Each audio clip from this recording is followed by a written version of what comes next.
Jeden zle vybraný nájomník ťa môže pripraviť o stovky alebo tisíce eur a kým sa ho zbavíš, môže ti to trvať až niekoľko mesiacov. Dnes ti ukážem, ako vyberám nájomníkov ja.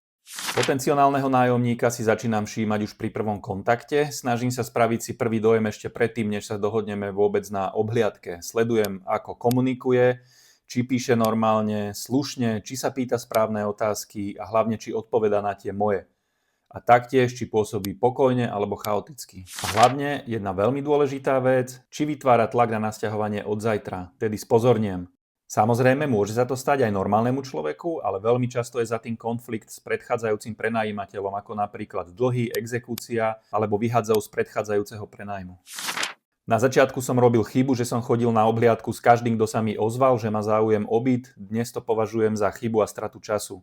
Veľa vecí si viem o človeku zistiť ešte pred obhliadkou a tu si dnes dohadujem už len s ľuďmi, ktorí spĺňajú moje základné kritériá.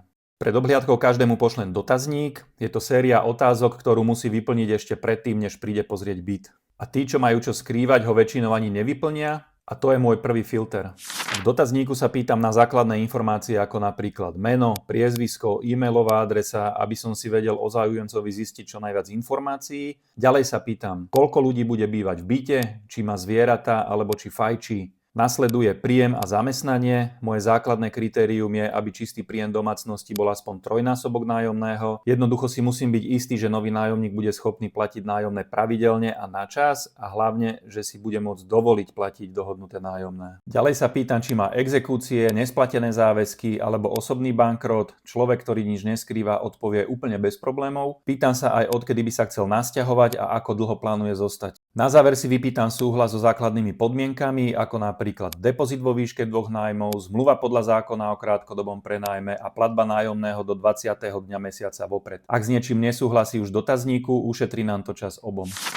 Dotazník je len začiatok a preto nasleduje krok číslo 2. Každého záujemcu si preverím aj vo verejne dostupných registroch a na sociálnych sieťach, väčšina z nich je úplne zadarmo, napríklad Centrálny register exekúcií. Zadáš meno a priezvisko a vidíš aktívne exekúcie. Práve tam som našiel nájomníka, ktorý bol v osobnom bankrote, tvrdil, že je všetko v poriadku, no register hovoril niečo úplne iné. Ďalej register úpadcov. Tam vieš preveriť osobný bankrot, konkurs alebo reštrukturalizáciu.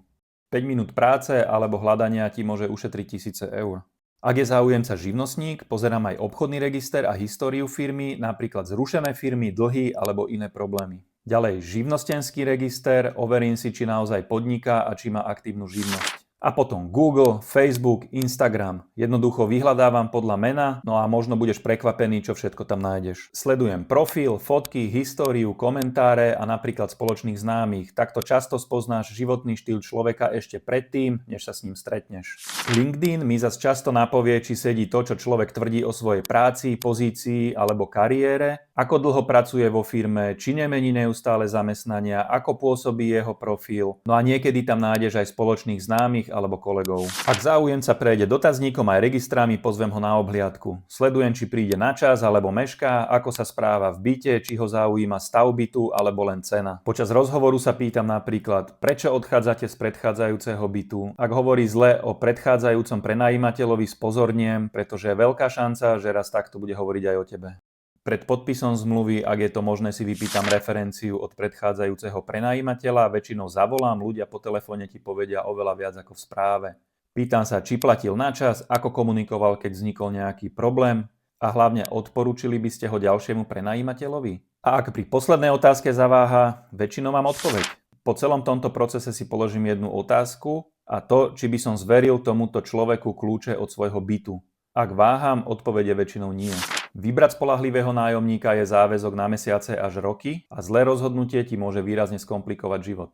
Celý tento systém som si vybudoval po zlých skúsenostiach, napríklad s alkoholikom, ktorý neplatil, s taxikárom v osobnom bankrote alebo s zmluvami, ktoré ma nechránili. Dnes si výber nájomníka robím sám, pretože som zistil, že jediný človek, ktorému naozaj záleží na tom, aby v mojom byte býval spoľahlivý človek, som ja sám. Na záver tu mám pre vás dotazník, podľa ktorého si dnes preverujem každého nájomníka. Ak ho chceš aj ty, napíš mi do komentára slovo dotazník a ja ti ho pošlem úplne zadarmo.